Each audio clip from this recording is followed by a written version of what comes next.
to do only 8 in 20 years, which is a low rate of productivity, and you're a prolific songwriter, I presume, and you don't use all of them, obviously. Yeah, most but of what is it that feels right? What does it mean? What's that moment says we've got to go start again? And what is that moment when you say we're done now? This is, I'll try it because I love you, and if this sounds pretentious, forgive me. If the album title is there, in my head and in our head, it's like a picture frame. And it's very clear what fits inside it. So even if there's 15 quite good songs, if they don't fit the picture frame, they don't come in. So there are a lot of spare things floating around. Not as many as Bruce, you know, who released that 72 tracks. He makes us look... Every year. Yeah. So why is that many? It's just a feeling of like, yeah, that picture is finished. Does that make any sense? Yeah, absolutely. I'm going to talk about this album for a moment, about everyday life. What is different about it than your previous album? Well, it's its own world. Talk about those worlds. Okay, so I feel that as we go on, and we feel each, as we're getting older as well, each thing we do just has to be like its own little planet. And the aesthetic has to fit, and it has to really come from the heart, and we have to put that concern ahead of any commercial or critical or financial concern. So this one has been bubbling for a while, everyday life. And between you and me and everyone who's watching, we had to grow a bit of balls to be able to do this one, if you see what I mean. It's the first time that we've really said what we think about some things, and it's trying to be empathetic, and it's a bit unfiltered. It's completely unfiltered. So I don't yet know how to talk about it, and this is really the only interview I'm doing, so I better learn fast. But it just came through, and it's very raw and pure, and that's what it is. Clearly trying to say a lot on this album, and a lot of different things on it, and got a lot of different emotions. Like let's just, in a certain way, it feels like a concept album. Yeah. You know, and I want to ask you before the individual songs, why a concept album or even a two-record double album at a time when people are mainly concentrated on singles, and that's all anybody cares about these days? Yeah, I know. Why are you doing that? Why are we shooting ourselves in the balls? The bit of the balls. Because that's what I was told to do. By inside you. Yeah. Or from outside you. Yeah. And the last thing we did was so fun, and we were so grateful. We played to a lot of people in a lot of places, and we did the Super Bowl, and it was amazing. So there was a slight sense of peace, of like, okay, all we have to do now is just follow the muse, as it were. And also,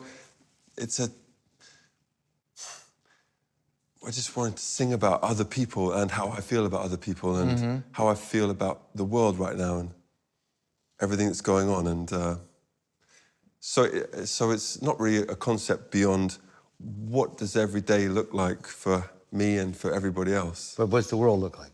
So it's a much outer-directed record. No, but it's both, because it's trying to put yourself in other people's shoes and sing about... But instead of looking at your own particular problems, right off we're starting to talk about South Africa and Mandela in the first track. Right. Second track. Yes. But the way it opens is with this full-out, classical invocation of church, and then a gospel choir. Yeah. And it's throughout the album. There's a lot of churchy stuff. Yeah. And cathedral stuff. Yeah. And tell me about that. Well, it's funny, I was speaking to this American singer, songwriter, about so many great American artists come up through gospel the church. And those chord changes are in the music. Stevie Wonder be a classic example. Like the chords he uses are, they're church, they're, American church chords. And a lot of the chords and stuff we use, I realized come from the music that was coming into me before I even registered it. Singing it every morning, like. Well, what you hear a lot of gospel in general music, but what we don't really hear much of these days is cathedral music. I mean, you've got full out, high Anglican choir music in there. Yeah, there's a choir song, yeah. And that is your child. That's what you were raised doing, right? Yeah. That's what you listened to as a child. Let me ask you something else about that, though. What was your relationship with God and the church then? Then or now? Then. As a child, and then now. I've always had a feeling of being part of a much bigger picture.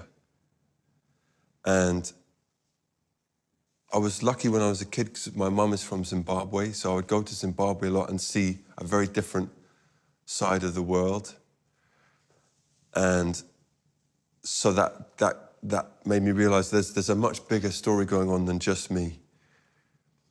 And my relationship with God at that time was very much to see God as a man in the sky with a beard who was quite nice but also quite punitive, and that if you did things wrong, you might risk going and burning for a possibly substantial amount of time, which is terrifying for kids. And you fully subscribe to that? Fully, to the point of crazy problems. And then there was a slightly more evangelical side with a more born-again sort of thing. As a young person? Yeah, a very young person. And in amidst the sort of scariness of it is also a real warmth that comes from a lot of the great prophets, but Jesus included. His pure message was one of like, hey, be nice to other people, treat each other, look after people. So there was a lot of real beautiful stuff being fed to me, as well as some slightly more terrifying stuff. So for a while, I was like, half of this feels really right and half of it feels really scary. And that was my relationship with God then. You said born again? It was kind of born again? You went from just kind of ordinary, strict both. upbringing I was both. to then having even a larger burst of religion. Yeah, because both. One in one sort of part of the day and one in another part of the day. Parts of the day, that's strange. strange. Meaning like at the schools you go to, that's very much the standard stuff. The sort of bedrock of Satan's going to get you. And then at night when you come home? Well, I was at boarding school, but yeah. And then I was into it, like a more evangelical thing. You studying the Bible and everything. You shared that with you too. You know that. I share, yeah. And with a lot of people actually. Well, clearly. But that was very much at the core of who they were and how they started out and their message and is today. They're preaching. So what happened to me was that when I went to boarding school, I walked a bit funny and I bounced a bit. And I was also very homophobic because I was like, if I'm gay, I'm completely fucked for eternity. And I was a kid, like, discovering sexuality and like, maybe I'm gay, maybe I'm this, maybe I'm that. I can't be this, so I was terrified. And then I walked a bit funny, and I was in a boarding school with a bunch of quite hardcore kids who were also going through their thing. And for a few years, they were very much like, you're definitely gay, and in quite a full-on manner, quite aggressively telling me that. And it was weird for me for a few years. And then... Did you think you were gay then? You must I was like, I don't know, and even if I am, I can't be because it's wrong. It's wrong. So I can't be even on one... If I am, I can't be. So that was creating a terrible turmoil. But the thing is, did they convince you that you were probably gay, the kids? No, they would... this is like just straight up like, you're teasing. gay. Yeah. Okay. But what happened to me about You 15... start to believe it, though. You start to I don't know what worry about it. I started to worry about it for sure, yeah. About 15 and a half, I don't know what happened, but I was like, yeah, so what? And then it all just stopped overnight. It was very interesting. Once I was like, yeah, so what if I'm gay? In just a flash. Yeah, and then it immediately... What stopped? Your worry or the kids? The worry and anyone teasing you and... Just didn't matter. Well, yeah, because once I don't know what it was. Maybe it was reading about Elton or... What was it, do you think? I don't remember.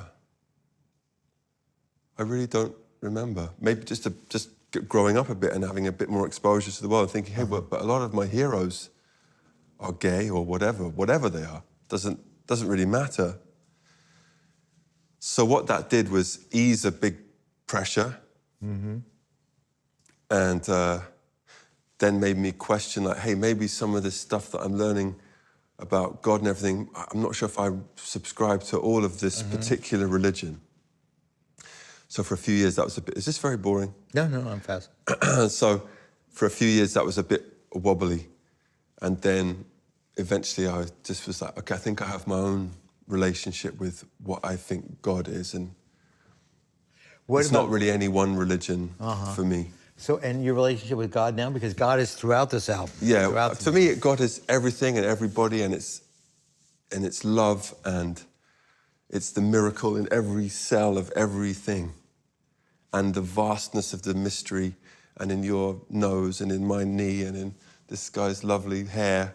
Your balls. Thank you. And yeah, it's everybody, and everybody is precious, and everything is here. Everything is part of the grand design.